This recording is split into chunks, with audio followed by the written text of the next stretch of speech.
Hey everyone, welcome back to Conversations in Pop Culture, and we are back in the saddle once again for another season. And I do have a sponsor for this episode. It is brought to you by Nightwolf. Born into the outcast breed of werewolves known as the Monakai, 18-year-old Rodney Marcelli is reluctantly pulled into an ancient war between good and evil during a modern time where the lines have blurred.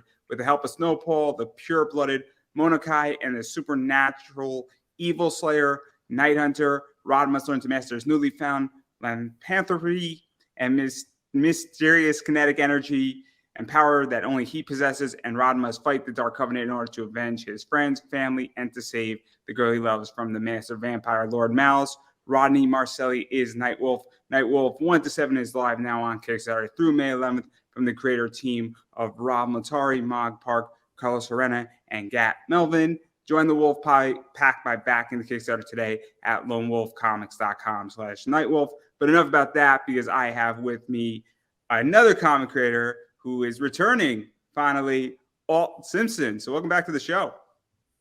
Thank you. Thanks for having me, Andrew. You know, I enjoyed our first conversation, and you kill it on Kickstarter. And you have one currently going on with another one for Libertine. And I think it's an art book, and it's a very interesting campaign. So what is the basic premise for those hearing about it for the first time? Because there's a lot of stuff going on with this book. Well, I wanted to do a new character, like I did with Bunny Goes to Space. But before I do a new character, I usually come up with the basics, as a writer. So Libertine is an ex-military black ops mother of two who becomes like a vigilante once she gets back from the war for a lot of different reasons. But she's kind of like a cross between, kind of like, I like that first season of Daredevil where he wore the black outfit. So she's kind of like a covert operative at night. But for the art book, she is very patriotic because it's military. And I wanted to, with the actual book, I want to kind of discuss the themes of, PTSD and what military people go through, not just on the battlefield, but when they come back too. She's been described as like a female Punisher. So, yeah, let's actually dive into her a little bit, because obviously, I mean, you have a character who doesn't have superpowers, doesn't have supernatural powers. And you said that she's obviously ex-military. And what is this like? Because obviously you've done a bunch of other books that definitely deal with superpowers and supernatural powers. And I think this is in the same world. And so what is that like to kind of, I guess, take, I guess, a step away from all of, I guess, werewolves and vampires and magic and witches, and now deal with, kind of the military side of things, and a character who doesn't have. Well, those are all grounded. There are vampires, but then, there are people with no powers in those stories too. But with this, it is different. I always try to do something outside of my normal wheelhouse. Bunny Goes to Space was completely different from the horror stuff. And this is different than Bunny. All of these comics are shared universe. So eventually they'll bump into each other if they haven't already. But I wanted, I actually know a few female military, people that are going to consult with me. I'm going to consult with to develop the comic. So, it's new space, and I'm really interested in now that the Kickstarter is doing pretty well. I'm interested in releasing the comic probably this time next year. Yeah, and let's actually even dive into this a little bit further as well, because obviously this is an art book. And so you're really developing the character, building her out, I guess, building out not necessarily the world, because it's a shared universe, but her part of the world. And so what is this like for you? Because it's very interesting when you get to test something, and then also you get to see what people react to and what people don't react to. And obviously the Kickstarter, I think, has been very positive. But when people get this art book, they're also going to have a different reaction. So what is that like for you? Because it is sort of cool, I think. And I think it's actually a really cool tool in a lot of ways. Yeah, I tried to kind of crowdsource the idea. Usually I come up with something and I give it to the artists. And with this, with superheroes, there's usually some type of costume, but I wanted it kind of grounded. But Kickstarter is very pin-up-y. So, there are pinups in the art book, of course, but giving it to the artist, I don't really give them that much instruction. I think my main instruction was I wanted her to have some type of goggles she would wear in case of, to protect her eyes. And I liked, when I was a kid, I always liked bomb pops. They're red, white, and blue. So I kind of gave them that. I said, that's the kind of the color scheme I'm looking for with the uniform. And I let them run with it. And then each one gives me their interpretation. And each one is different. And then when you put it out there on Kickstarter, you get different reactions from people as to what they like, what they, actually everybody seems to have their own fans based on the artist. But, some are more popular than others, and that'll help inform me when I'm, working with the artist that's going to do the actual comic.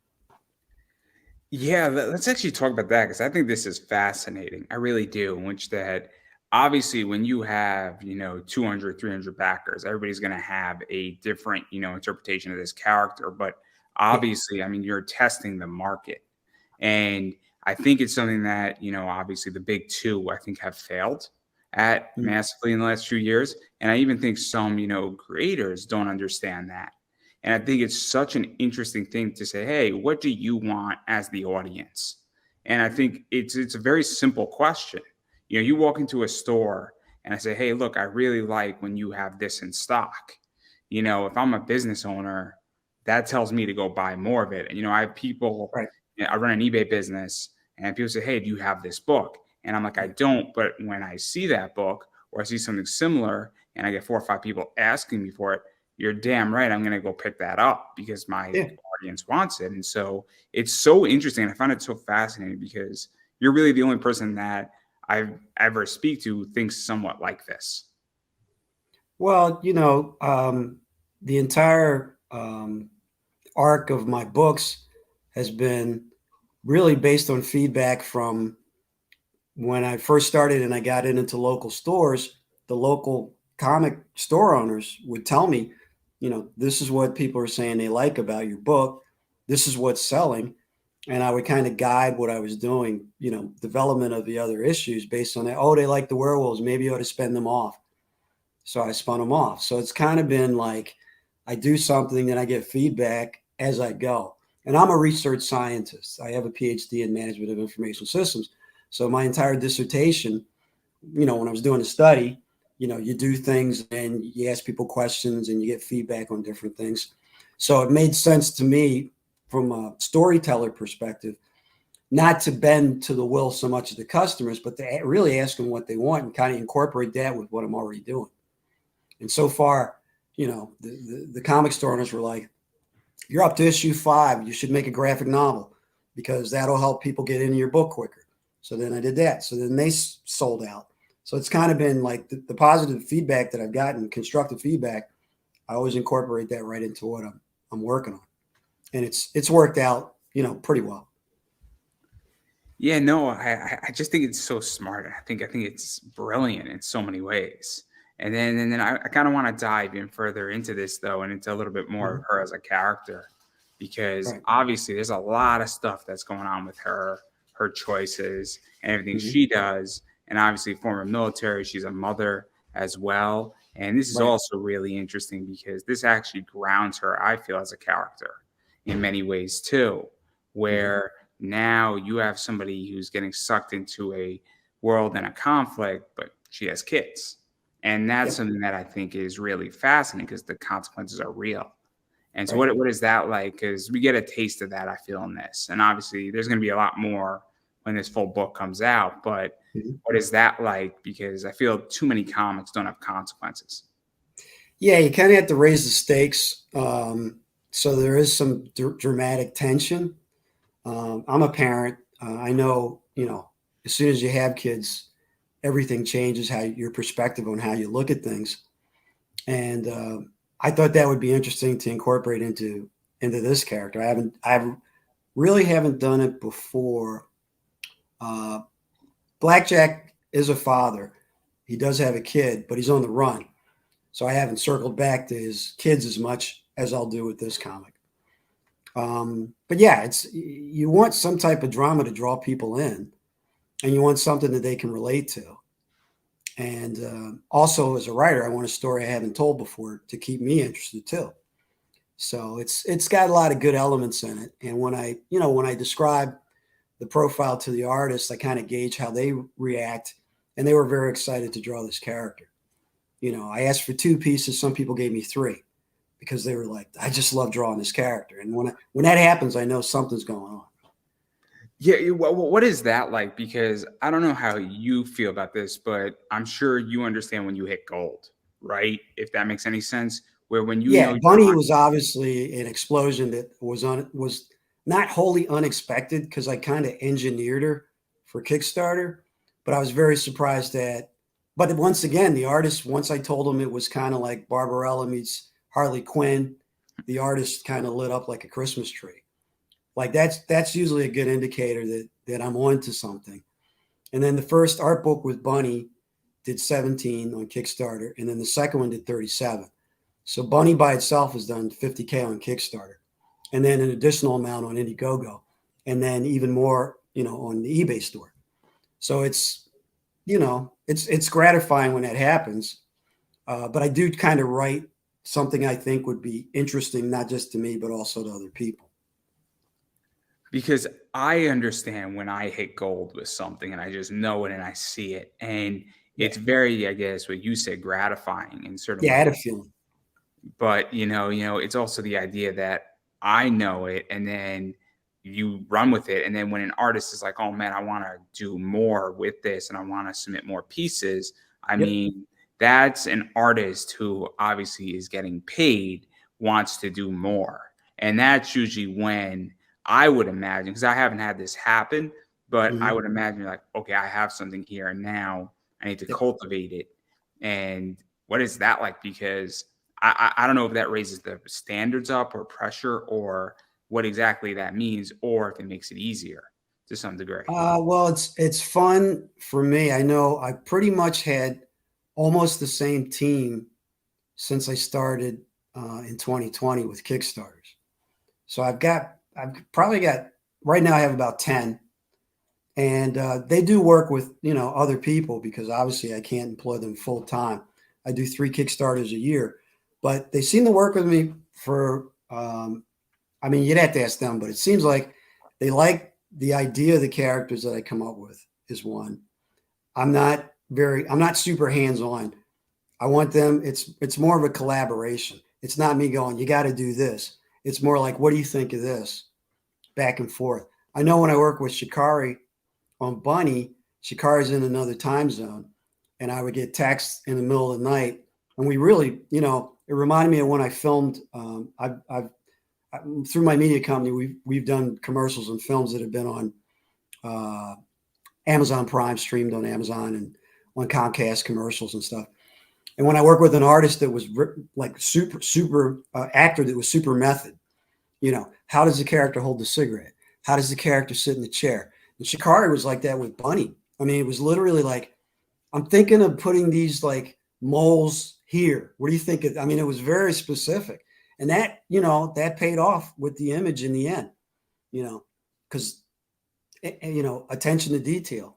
And all the artists I work with, CB Zane, Wendy, Shaner, Steph, Wilson, and Carrie Ann.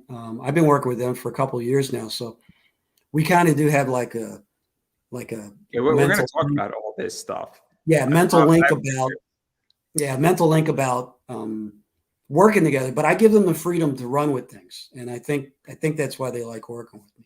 I mean, you'd have to ask them, but it feels like that. And they, when you let people use their own imagination with your idea, they come back with something you never even thought of, and you're like, wow, I never looked at it that way. That's really cool. So you kind of have to be open to, and then I hand that to the Kickstarter people, and then they give me their feedback. So it's a fun process. Yeah, yeah, and I did want to talk about that, and we're going to go through Mhm. some covers, but I do want to touch upon one topic or two topics before, Sure. where obviously, one of the things that I like about this is that it's a very strong female character. And Yeah. I think it's a very important thing to have strong female characters in comics. And, Mhm. look, I love bad girl art, and I know a lot of people love bad girl art, but it's also nice to see, a strong female character beyond the cover. And I Right. think that this character is that. And I think it's important, for both men and women in certain ways. And I Yeah. think it's very important to also get, girls into comics in Yeah. certain ways. And I think it's gotten a lot better, but I don't think it's enough. And so, what Yeah. is this like for you? Because I think this is a good thing where we have a badass character that's just not, I guess, for, a sex icon, for lack of a better word, to put Yeah. it nicely. And it's kind of nice to see a kick ass female that Yeah. actually has some serious merit, is extremely patriotic. And, Yeah. Yeah. Those are themes that I'm excited to talk about and create.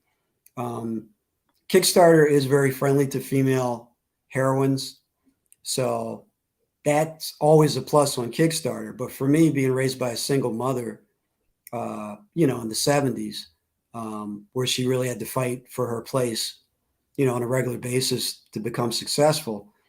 I'm empathetic to women going through things in order to succeed, and this is that type of character.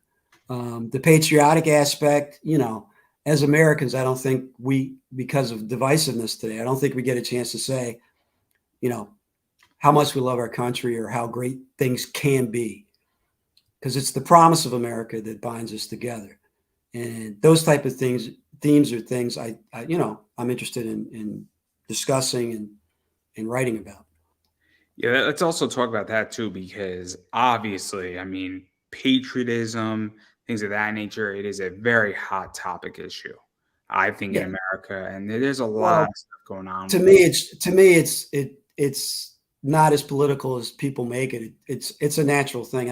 I travel outside the country a fair amount because my wife's from Czech, so I go to Prague, and I was just in London, and it's a great thing to be an American in the world today, because we always have a different perspective than the rest of the world. We don't always agree with each other or them, but we do have that like mental and spiritual independence that other countries wish they had still. Even if they dislike some things about us or what we do, they still like the American dream concept. The American lifestyle is everywhere. I mean, you can't go into a club without hearing American music or seeing American clothes or hip hop fashion or whatever. So we are everywhere. But yeah, the patriotism is I always like Captain America, Wonder Woman, that first season of the TV show when she's in World War II. You know, I always like that representation generally of our patriotism, not specific to any type of political belief, but just like, hey, we're all in this together and we got to succeed. So I just like the American flag, and I'm obviously a yeah, very patriotic individual, yeah, and I think it's cool, and I think it's great, and I think I really do think it is way too political. yeah, Where I think you can love America, and you can love your country, and you should love your country, and I don't really understand why it's whatever it is and yeah, why it's so political. It, yeah, it, it doesn't have to be, and it's kind of nice to touch upon those topics and even what I feel it means to be patriotic and how you deal with being patriotic and right, how she deals with it, because obviously when you're dealing with PTSD and you're dealing with coming back to civilian life, and I worked yeah, in VSOs before, yeah, and obviously in certain aspects it can be very tricky and everybody yeah, reacts differently, and so I think it's going to be very interesting. That's why I'm very curious about this, because I know a lot about this topic of what yeah, it means to be former military coming back into civilian life and yeah, how you adjust. And now your skill is being called upon in a different way. And right, it just makes for a hell of a book, I feel. yeah. It should. Yeah, I haven't actually. I've sketched an outline of what I want to do, but I'm waiting until the Kickstarter's over before I sit down and really write. But I remember my uncle not getting into Vietnam because he wasn't physically able to go. He had something that kept him out. But his best friend from high school went, and I remember him coming back and him being in the house with me when I was probably 5, and an airplane going by and him totally freaking out. And we didn't call it PTSD then. There was there they didn't call it anything. It was just him freaking out, and then me freaking out because he was freaking out. So, these are things that, that real people go through, that I want to discuss, in an informative way through the book. No, it's a very important topic in a Yeah. lot of ways, and it is a very sensitive topic. And I feel that comics are a great medium to talk about them. I really do, Yeah. because I think, relaxes the topic and the stigma with it. And I think Mhm. it actually can facilitate a conversation Yeah. that might not be able to happen without another medium, because I think a Right. film sometimes hits it, but I think it doesn't. And I think with a comic, it gives a lot of control to the reader on how they want to digest it. And I think it's perfect. I mean, Paul Gomez, I don't know if you know Paul Gomez, he has a book called PTSD. And I think Mhm. it really does a nice job in addressing that. But we're not talking about Paul today. We're not talking about Paul. We're talking about you and your book. And I definitely want to dive into the art aspect of it. And you definitely touched upon it, where a lot of artists had a lot of interpretation. And so we're going to show some of the covers, because I think that's the Cool. fun part. Yeah. And I don't know I know this is one of them. Yeah. It's Lance Footer. And so that's one of them. And this is kind of cool, where, green hair, goggles, Mhm. very, sort of, I think it's sort of a homage to Miss Marvel, and to some Mhm. degree, a little bit. That's what came to my mind. I like the helicopter in the background, or maybe the Right. shadow of the helicopter. I don't know if it's in the background or the foreground or off screen, whatever it is. But then you have Yeah. this one right here too. And that's the goggles. And then you have Yeah. It's this Ruben one. Rosas. Yeah. And so that's Yeah. Ruben cool. he actually turned in 4, which was really cool. He was just excited to draw her, It was very, very cool. And then we have Wendy's stuff right Yep. here. And so we have that one, and then Guru, this the one, Sheener. and that's cool. Now, I don't know who this is. I never heard of this person. Yeah, Um, it's Steph Wilson and Carrie Ann, his wife. I actually we met before I did my first Kickstarter at a super tiny con here in New Jersey, and he reminded me after we'd worked together that I was the first person I think to ever hire him. But his art is like all over a lot of campaigns now, I you know. love Steph. I love Steph. I love And I was everything like, Steph Wilson does. yeah, I was like, Steph, I looked at it and I'm like, this is completely different than anything I've ever seen, you know. And then we started working together and it was just like, boom, you know, fantastic work. And what is that like? Because I know you've done a bunch of covers with Steph, and I know you've Yeah. done some fun stuff with him. And obviously, I like what he does with his nude covers, because you Hmm. obviously do nude covers, and he Yeah. makes them a little bit more playful. And I think that's really a nice touch that Hmm. some artists understand and some don't.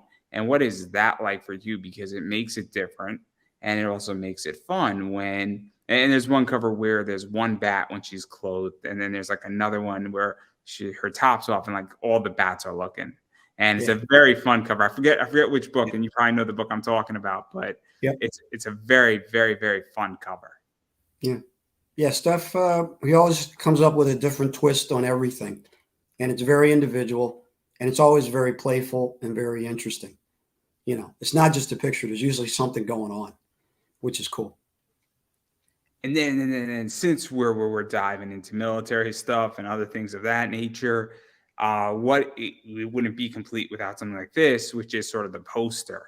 And I want you to join the Yeah. revolution, and that's kind of Yeah. I fun. had an idea. Bob Herron drew that. And I remember the Uncle Sam posters, from, I guess, World War I, World War II. I want you to join. And I said, Bob, what do you think? Could you whip that up? And he's like a super quick artist. He did that in like, I don't know, a day or something. But yeah, I wanted a poster like, like the old US Uncle Sam posters.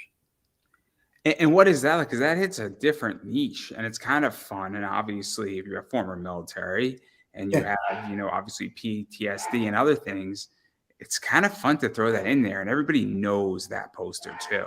which is nice. Yeah. I wanted something kind of familiar, but would show the character and draw you in a little bit. And then even going further into this, and it's a little more risque, some Devin Yeah. Manley. and Yeah. this is something else. Yeah. Devin always does very, fulsome women, voluptuous. And he actually threw in, I have a cousin who has a record deal with Matador Records, who's on tour right now. And he actually threw in his tour poster right behind her revolver there on the wall, Algiers. It's actually my cousin singing into the mic. They were picked 2016 by Rolling Stone, one of the bands to watch. And they're on tour right now, actually, in the U.S. But yeah, Devin knows me, and we're friends on Facebook, so I think he just like incorporated a couple of things in my actual life. Occasionally, artists do that. They on this blackjack poster back here, he drew me into the crowd picture. I can show it. Back when I had a little bit of hair.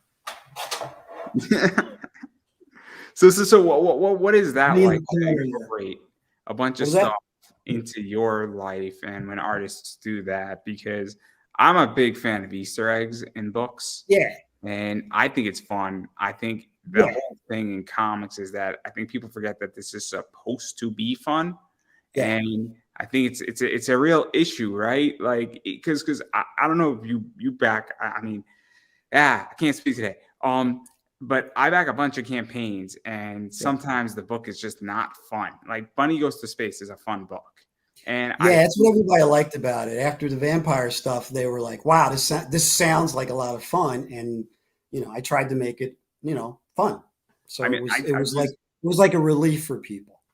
because I just backed the book, Moonshine Bigfoot or Bigfoot Moonshine, and it's Mhm. book Bigfoot Moonshine and Muscle Cars, and I didn't need to read any more of it because it just sounds so Yeah, ridiculous, yeah, and that's it sounds so just like, how can this not be a fun thing to read? And I yeah, feel like that's a problem in comics. yeah, And when an artist incorporates something fun into your cover, and they yeah. know It you was and they're very cool of making him to do that. He we were talking like old, like 70s, 60s, and 70s rock and roll posters. So it's kind of like a tribute to those two. So yeah, Devin's an amazing artist. He's it. fun.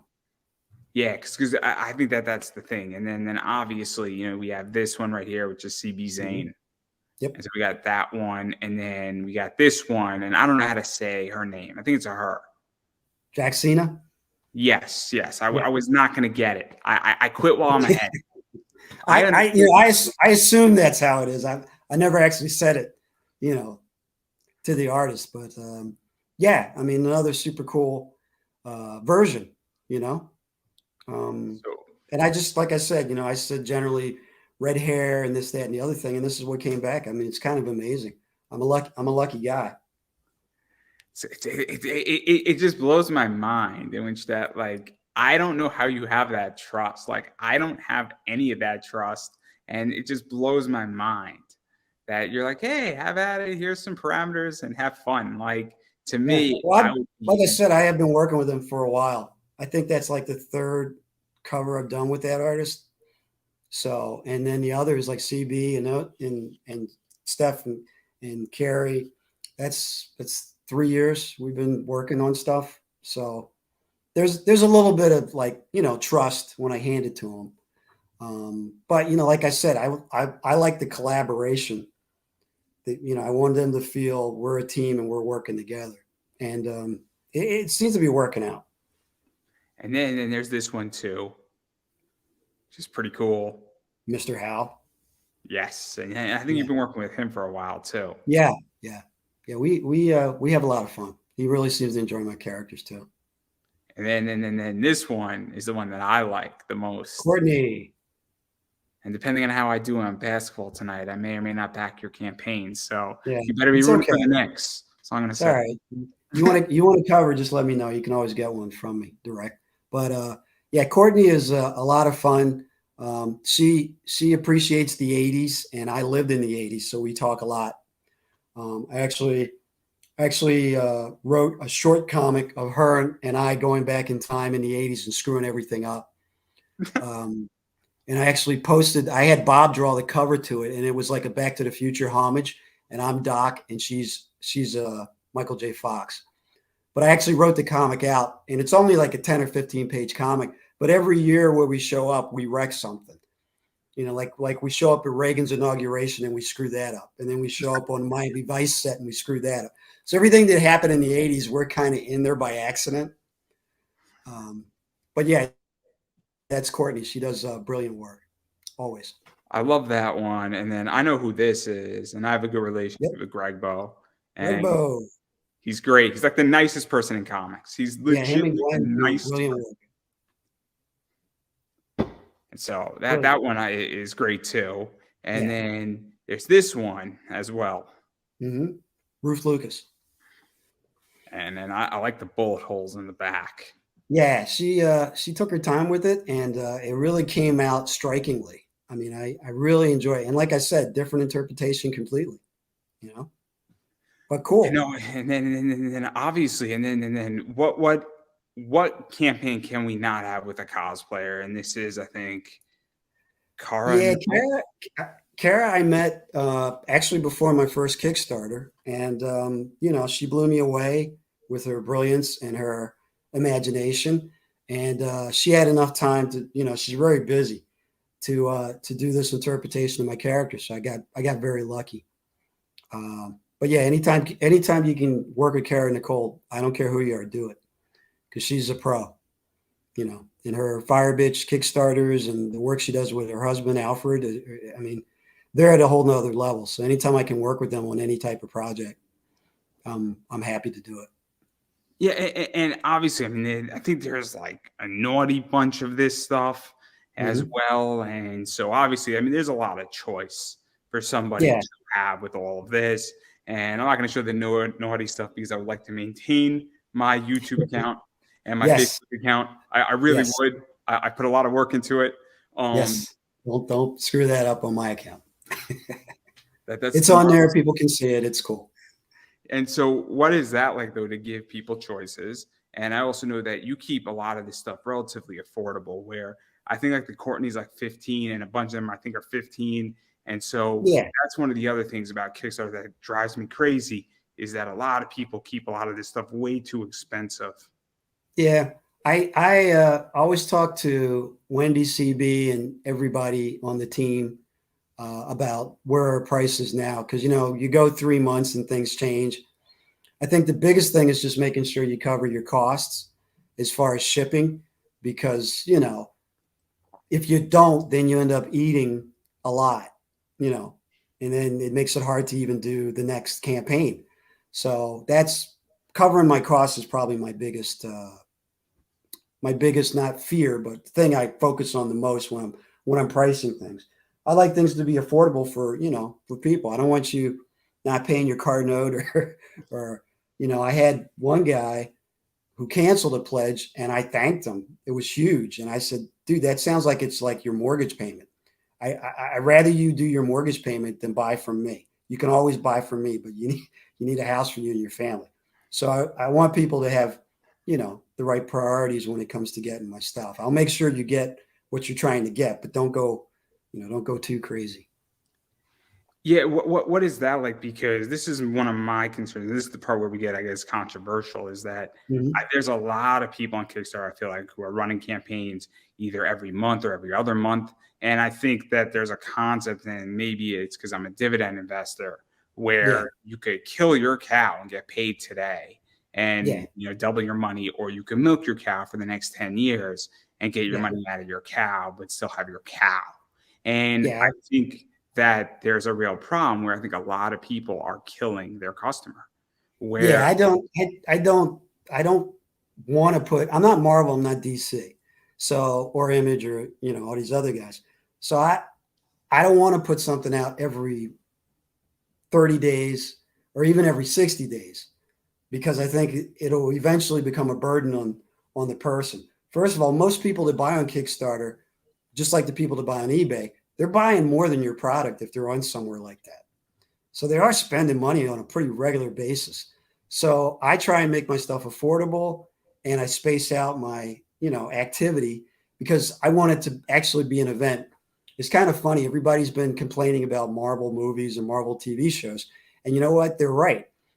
once you start cranking it out all the time, there's nothing special about what you're doing. You're just cranking it out. Whereas Marvel movies used to be an event. Oh, look, it's this. This is going to be great.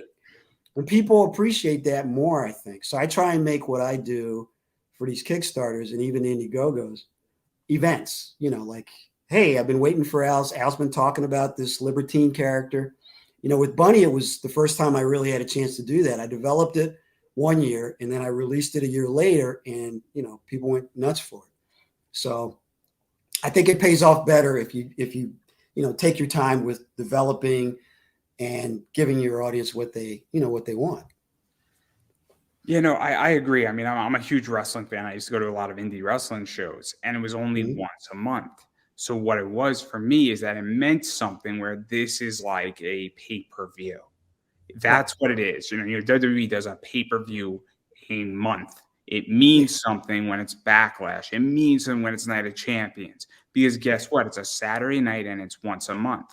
If they were doing it every Saturday, it would lose, I feel, what is known as the event, or the end of a storyline, or the beginning of a storyline. And I think that's something that is important. And I just think that also, if you were running a campaign every month, I probably would skip a few of yours. Right. But if you're running it every 3 months, every 4 months, you're giving me time to recharge, especially if I want 2, 3, 4 covers. Now I have 120 days to the next one, and I could plan accordingly. And that's where I think this is very complicated. I think it's actually a failed business plan in certain people, because guess what happens? Life happens. Your car breaks down. Your kid gets sick. Something happens. And then your customer's upset, because guess what? They want everything. And if everything works out fine and their life is perfect, great. They get it because they can afford it. But shit happens. I mean, and so that's my biggest problem with Kickstarter is that, and that's why I try to stay away from people who are running 12 campaigns a year, because you're going to kill me. And, I got expenses in my own personal life. I think everybody does. If I could, I don't think I would. I'm very comfortable every 3 or 4 months presenting what I have to, people that seem to keep coming back, and, and delivering, fulfilling the way I'm supposed to. And, just trying to keep things going the right direction. It's comfortable for me, and it's comfortable for the team of artists, and it seems to be comfortable for the backers. So that's the circle of trust, And then it just fits. Even going further with you as well. And the other thing too, that drives me crazy, and I don't know how many Kickstarters you've backed, but I think I've backed like 42 or 52 at this point. And I'm in the 40s.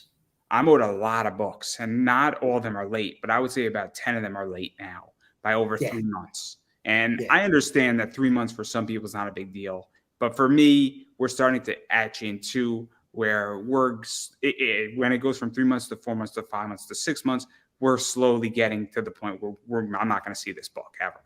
And a bunch of books, they're on time, or I think they're on time, but still, when I'm owed 30 projects that are, I guess in limbo, for lack of a better word, I am very hesitant to back another, because I'm like, I'm sort of overexposed. And part of this, I think, is that a bunch of books aren't done. And I know your book is done. Oh, yeah. I make sure all my books are done before I start my Kickstarter.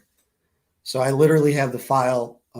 With the art book, it's kind of like as the art comes in, I'm actually assembling the art now, but the art's done. It's not like I'm waiting for the art. All we have to do, and I'll do it before the end of the Kickstarter, is put the book together. If it's a specific issue of a comic, like I have Witches of Westchester 2 coming in probably July, that book will be done. I'll have the actual file ready to print before the Kickstarter launches. And that's for me personally, so I don't have to worry about it, because you have enough to worry about with these campaigns. You get, I'm doing podcasts, I'm trying to post, have other people posting, it's a lot. So the last thing you want to worry about is the actual product, because it's going to be, when the Kickstarter is over, then you go to the printer, then you got to deal with them. You don't want any issues on your end. You want to be able to say to people, hey, I have the file. I sent it to the printer. Now it's on the printer's back, but you don't want to make the printer mad at you either, because then they'll put you further back in the queue. So it's a real, juggling game trying to, deliver. But having that product ready to print before I even start getting money in is the key to me being able to turn things around quicker, not quick, because it never feels quick to me. When you finish a Kickstarter, you got 3 weeks before you even see the money, so that's anxiety right there, but the file's ready. When the money comes in, I've already talked to the printer. I try turning it around as quick as I can, because I know I don't want to wait for things. We live in an Amazon world where you could order something in the morning and have it by the afternoon. You know what I mean? So, you got to, tell people if you're having issues, don't disappear. That's another thing people complain about. They spend their money and then they get busy with life, and then the person never contacts them on the Kickstarter. And then 6 months later, you're like, didn't I back that Kickstarter? And that's happened to me a couple of times, too. So I'm not immune to these feelings of, abandonment. But I don't want to put people in that position. I do everything I can not to. So. Yeah, no, I think it's a problem. I think it's a problem. I think that unfortunately, I think people get in over their heads. I really do. And I think, a lot. Very easy to do. You start believing your own hype. You get all, hey, look at those numbers. I'm great. This is going well. You got to deliver. It's not even the money coming in is, first that's the issue. Oh my God, the money's not coming in. What am I going to do? Then the money's coming in. Now you got other issues. You know what I mean? So it's, I think it goes down to the fact that a lot of people, and feel free to disagree with me, that a lot of people in comics are not necessarily good at business. And I think they don't understand how to manage.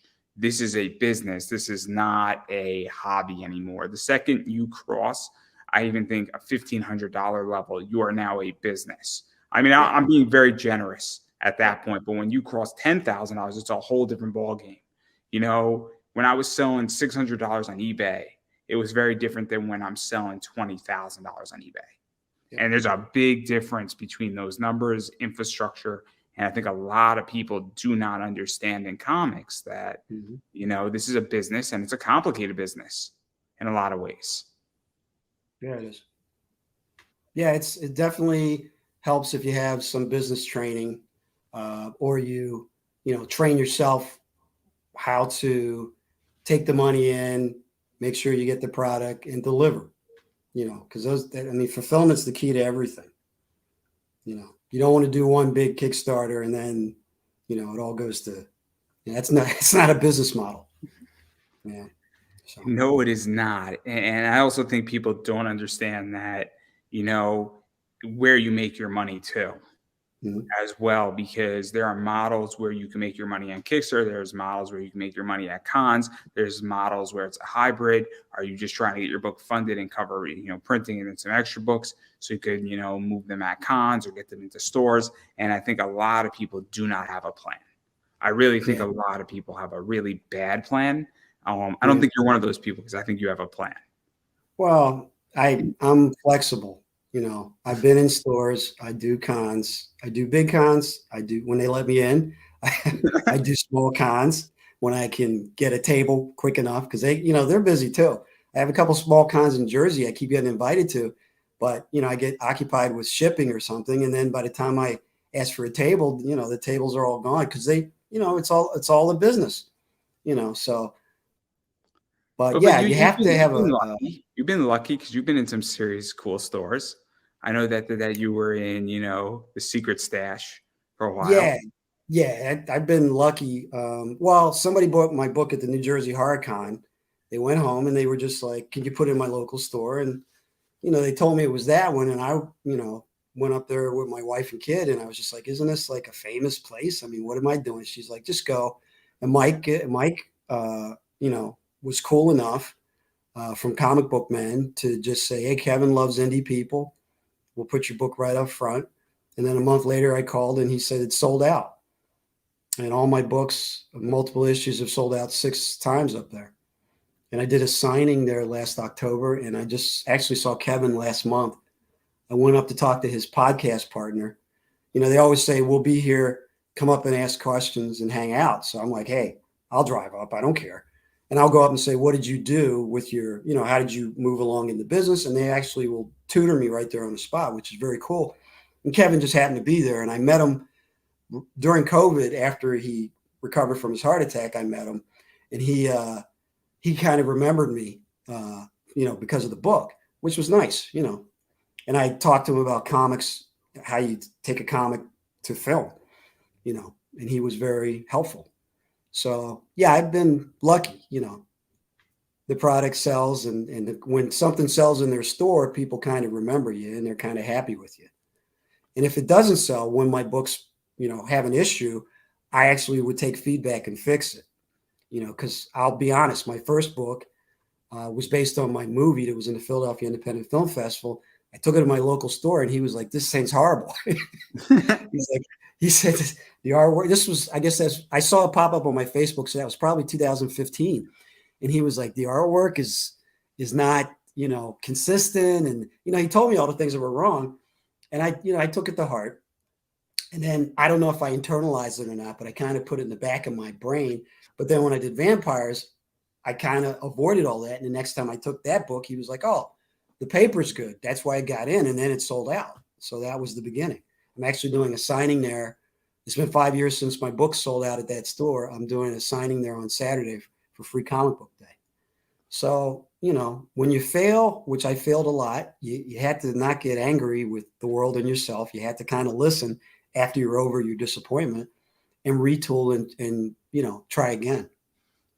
So yeah, what is that like? Because I fail upwards. All my life, I have failed upwards, in which that every time, every good experience I've had has always been a negative experience first, because it's always been a failure. But I've learned how to invest as a failure. That's smart. Yeah, you have to learn from it. There's a reason why things went horribly wrong. You have to figure it out. It's not all rocket science. Some of it's luck, but a lot of it is preparation. I mean, in which that, I had a failed interview where I've had about 3 of them in my career that were just horrible. And I've learned that, it was just every name was being pronounced wrong, and I was just not there, and it was just like an off day. And what I learned is that I knew I was having an off day, and what I should have done is I should have canceled. And I should say, "Hey, look, I'm having a really bad day. This is going to end poorly for everybody here." And if I did that and then we rescheduled the next day, it probably would have been a better interview. And it was a struggle. It was a very painful interview for me, but I learned a very valuable lesson. I also learned that there was another interview where I just was not prepared, and I got my ass handed to me, and that's how I prepare. But it's weird, but and I've taken constructive criticism that's helped. So it's a skill, I think, to be able to take constructive criticism in a way and actually understand that it's not personal. Yeah, because it feels very personal. It depends who's saying it. Nobody there but you. It feels pretty personal. But yeah, you have to kind of take it and say, what can I do to improve how I present or what I'm trying to do. I agree, in which but it definitely feels personal. There's no way it doesn't. It, and I know it. It's bad, yeah. and it's not good when it's somebody you respect and they're taking an axe to you, and they tend to be blunt. So, there's been people who have been very gentle, right? And it's easier when they're like, "I'm going to wrap you up in a blanket and then I'm going to punch you." Where it hurts. But there's people who say, "Look, here, I'm going to punch you and there's going to be no blanket." It's tough, man. But I digress, and I completely just but there's a reason why scars exist. But I digress with all that. Obviously, you run this thing like a business. I know that you're entering the eBay game too now, which is crazy because I know your books go for a lot of money, and I also know that there's a bunch of other stuff on this campaign as well. That's crazy. I think there's like prints and some Shikari prints. I don't know if there's like Shikari catch-ups. Bunny goes to space. Left over. Yeah, people have been asking for the Shikari stuff, and it's blown up on eBay, of course. And I thought, I'll put it with the Kickstarter so people can just go there and get as much as they want. So I put prints and I've done 10 books with Shikari. So I put all 10 books on there, and you can get them as regular prints. You can get them as foil prints. Have a Shikari-thon if you want, whatever. The books are beautiful. The work is brilliant. And, I thought I'd add them on there along with the shared universe comics from all my other books.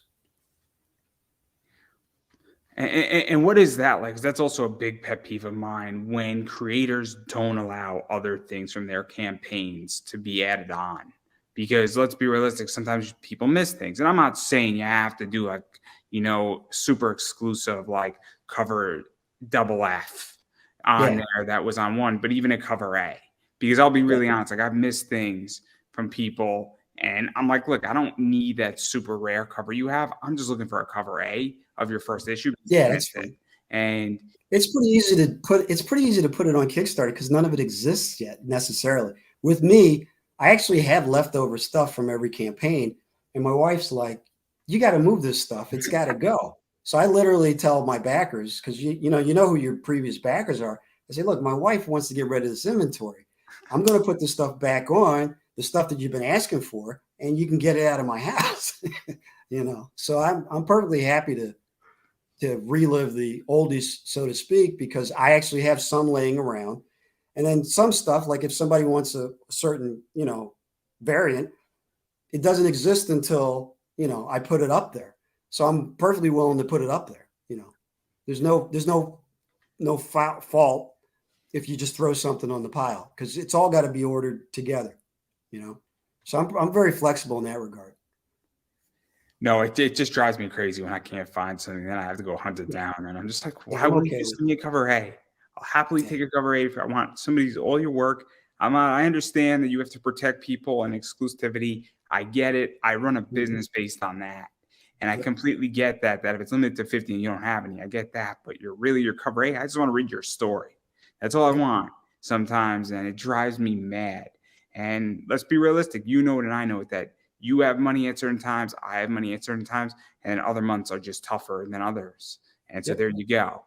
And so that's what happens. So, it drives me mad when that happens. But again, I just think it's bad business. I think it's bad business, and I think a lot of people need to just get better at it. Yeah. Well, I've had people say they missed something, and I'm like, well, you PayPal me and I'll ship it to you. I mean, just tell me what you want. I have a problem doing that, Al, my bills came due right when your Kickstarter finished and I couldn't finish I'm like, yeah, dude, that's fine. It's not a problem. I try to accommodate if I can. I can't do everything, but things within my wheelhouse, I should be able to pull off. No, it makes sense. It makes sense. And I try to be accommodating too. And I'm going to definitely take that out of your book when I run one of these things. I did run a Kickstarter. It was very, very, very difficult, and I got a lot of shit for it. So yeah, my earlier ones, I got like, even from, how you can tell it's going well when you launch and you don't get a bunch of angry emails right off the bat. I used to get like so many emails from people. This is what is this? What because it was all very confusing and mishmash, or I left something out. Now it's kind of like I get like one or two emails or comments, and I say, well, okay, it must be organized enough that people are okay with generally, how it works. I mean, you're always going to hear from some people, but you don't want Oh man, people hated my thing, man. Oh my God, what happened is that my thing was simple. It was simple. Yeah. Wasn't hard. They don't hold back much. So it wasn't simple. I funded. I was raising money for this show for season 3. And oh my God, people hated when I was posting. And some people were very supportive, but some people were like, why are you doing this? What's the deal with this? And I'm like, but there's like 15 other podcasts that are doing the exact same thing. So you're not the only one. It's not like you're alone. Other people have done it. I mean, what's the deal? And people were all people wanted to do was just attack. And I'm like, what's your problem? If you don't like it, you don't have to back it. And after a while, what I started doing is I started trolling back. So I started just playing songs for specific people that were targeting me. So I would copy something. And so I started with the Spice Girls, and then I had like a whole playlist ready. And it was amazing. But we didn't get through the first song. I just did Stop by the Spice Girls, and then it all stopped. It was amazing. It was amazing. But I didn't understand why the hate. If you don't like it, change the channel. It drove me crazy. I still don't know why the hate. But that is weird. It's whatever. It's whatever. You know, I guess, you know what, some people just, you can't please everybody, I guess. But well, you can try, but it ain't gonna work. You do what you can. I digress. There's 32 seconds left in the next game. They're up by 7, which means they're gonna lose. I'm very optimistic here, guys. I'm very optimistic on my stream. 7 minutes in basketball, though, is like an eternity. It's so weird. Those last couple of minutes are so intense. They're up by 8. It's 31 seconds, and basically all they have to do is let Miami take 5 seconds off the clock and dribble the ball. That's legitimately all they have to do. Yeah. It's amazing. It's amazing. And they're still going to lose. Just watch. Just watch. It's going to happen. But I digress. Enough about the Knicks, because that's not what we're here for. I know you're rooting for them, for my sake. Of course. But all jokes aside, I do want to take a step out of Kickstarter, your Kickstarter. Obviously, I'm probably going to back your campaign. I definitely want that Courtney Rose cover because I think it's beautiful. And I'm a very patriotic individual, and who knows, maybe I'll buy some other stuff, but I actually have to look at your campaign a little bit closer. But I do want to talk about the business a little bit with you, because you obviously have been doing a lot of stuff, and we touched upon it briefly, but where do you think it's all going? Because obviously, I mean, you do good on Kickstarter and you passed the $10,000 mark, but I find that the whole thing is tricky right now, where there's a lot of good things out there. There's also a lot of bad stuff still out there, I feel. There's also shipping is complicated. And so where do you think it's all going? Because I think it's tricky at the moment, and I think it's complicated, comics, and especially indie comics.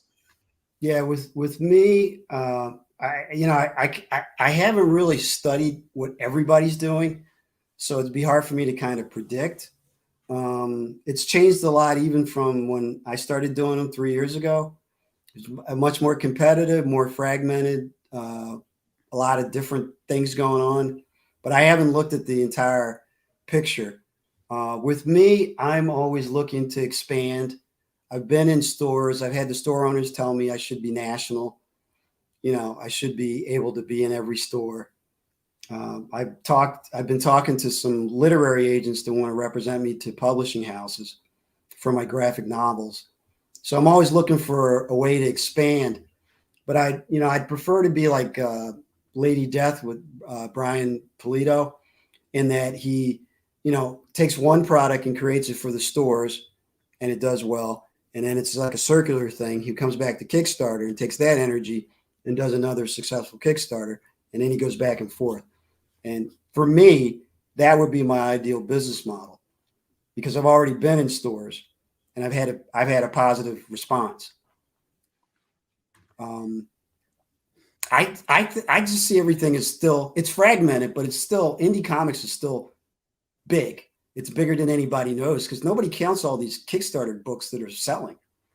They don't show up in anybody's numbers for the industry, and people are buying them. I mean, even if, I sell less or somebody sells less because there's more Kickstarters, people are still buying independent stuff. So to me, that's a positive sign, Yeah, I mean, let me ask you this, because I think I know the answer, but do you think it's healthy? I mean, because this is my biggest concern, is that it's tricky, where I don't know if the industry is healthy, or if parts of the industry are, I guess, quote unquote, toxic. Where it's all toxic. I mean, yes, there's too many Kickstarters and there's too much activity, but that's happened in every industry. And when it happens, there's usually a shakeout, and the big shakeout will come, and then you'll have less people doing, what we do. It's just a matter of time. You can only burn a candle at so many ends. Right now it's like a lot of ends being burned. So, with me, like I said, I've got backers that seem, I mean, I had one guy last time. He's like, I backed a bunch of Kickstarters. I got nothing. How are you getting me this book? He literally was just like, how are you turning this around? So I said, well, I plan on doing that. You have to plan on getting the product to the customer, not just all the fun stuff, the hard work at the end. You got to plan on that. So I think it'll shake out. I think it'll take a couple of years, but yeah, you throw a rock and you hit a Kickstarter right now. It's a lot of activity, Yeah. I mean, look, you know what is, I'm being very selective right now on Mhm. Kickstarter. And I Yeah. also hate to say this, and I'm going to throw something up, and it is a Shikari book. Yeah. And this is like the book that Yeah. came out, where that book sold out in 3 minutes. Shikari's Star Wars stuff in the Yeah. last 4 I days know. sold out like crazy. I know. Um, That's why I wanted to work with him. I mean, Shikari's exclusive now, so I can't do anything. But we had a great working relationship as far as the creation, and obviously people love the work. So you know, and so, I mean, I hate to say this, and I'm going to be very nice about it, but I don't think even just comics and competition, I don't think yeah. it's just Kickstarter. I think there's a lot of good stuff with stores out there with variants. I think Mhm. there's a lot of good, self-publishing people out there, and I don't think Yeah. I think Kickstarter has competition beyond that. And I think That's variants good. like That's healthier to me. and so I think, and this is just me, and I'm a capitalist, that you have to earn my dollar. Like, I'll be Yep. very honest with you, this cover earns my dollar. Yeah. It sounds weird, but that cover earns my dollar. And for somebody else, this cover might earn their dollar. Yeah. And That's why I try and have a varied selection of interpretations, because I feel like that speaks to you, something else speaks to somebody else. It's nice. People go on there and I think they like that something usually grabs their attention. So, and I it's, love working with the artists I work with. So it's all good. yeah, I can't wait. I can't wait. I definitely want a Courtney Rose cover now. I want a Greg Yeah. Watson, a Courtney Rose cover, and a Sun Kumanaki. Oh my God. All three of them are Yeah. just freaking special. Just, Yep. this is the only way I can say it. Yeah. But I digress. I think we covered a lot of stuff. You do a lot of stuff. We didn't cover like 90% of what you do ever, because you're so stacked up. It's a good way to put it. And everything Well, that we you've can, done. we can talk again, but I appreciate you having me on for the Kickstarter stuff. And anytime you want to talk, just let me know. But I do want to give you a chance to promote yourself. Okay. Obviously, you got a lot of stuff going on. The Kickstarter, you have a bunch of stuff with, Werewolves of Brooklyn, which is a Westchester, which I might eye that Steph Wilson cover or another cover, the original Yeah. art, because I am from Westchester, New York. There So you go. that is like the perfect book for me, Yeah. in so many ways, Hmm. But I digress right there. But all the stuff, where can people find you, support you, check out what you're doing, push it out, fun stuff in that nature. All right. Well, Libertine Kickstarter is a Libertine art book. Has a shared universe on it. Has the Shikari covers. Something for everybody. Go in there and check it out. Vampires in New Jersey on Facebook. Also on Three Heads Comics on Facebook. And even more popular, my Instagram is usually where people contact me, and Vampires of NJ on Instagram. And that's mostly it. I mean, you can contact me anywhere. Like I said, when I'm not doing the Kickstarter, I do have an eBay store, Three Heads Comics. So, but so far so good. We're starting the year off with a bang. That's the way to do it. It's the way to do it. It's the only way to do it. Mm-hmm. But obviously, and I'm going to keep saying it, you have to support indie. What that means for everybody who's listening is that you need to, when people have campaigns, you need to go out and support those campaigns. You need to check out what people are doing. And let's say you miss a campaign or that book is not for you, you can share it out. Or if that creator has another book that is more your jam, you could go buy that book. And it directly and indirectly supports any project that they're doing and allows for it to continue. And if none of it suits you, but you want to be supportive, obviously, as I stated before, you can follow them on social media, you can share it out, and it makes a huge difference. And you may not think it does, but a share on Facebook, a like on Instagram, a retweet on Twitter can potentially reach a new backer who may want that project. So it is something to keep in the back of everybody's head, and it is important. And then about me really quickly, obviously, I'm Pop Anime Comics on social media, on Twitter, Instagram, Facebook, on YouTube. I appreciate there's an interview for everybody on my YouTube channel. I think I have almost 500 interviews now. So if there's not an interview for you on YouTube for me, I can't help you. I'm sorry. I guarantee you I've interviewed everybody in every sector, hands down. And if you don't think I've interviewed a sector, I dare you to challenge me, because you'll be wrong. But anyway, I digress right there. I also do allow people, if you would like to run ads on my show, you can reach out to me, or you can click my link in the description down below. And more importantly, I do have Buy Me a Coffee if you want to support independent media. But more importantly, I appreciate being subscribed to on YouTube more than anything else, because I want to get to 510. I'm at 508, guys. I want to get to 510 by the end of May. That's the goal. Two more. That's it. That's what I want. So please, everybody, make me happy, because that actually means something. I want you to actually watch my content, everybody, because that also helps tremendously. And also go support Nightwolf. It's a good book. It's a good book. It's over like 10K. Any book that's over 10K on Kickstarter, you should go support. It's very important that you go do that, because they are a sponsor and they are helping make this show work. But beyond that, I don't have anything else to say, and I'm going to give you the final word. Go indie. I couldn't have said that any better myself, everybody, and that is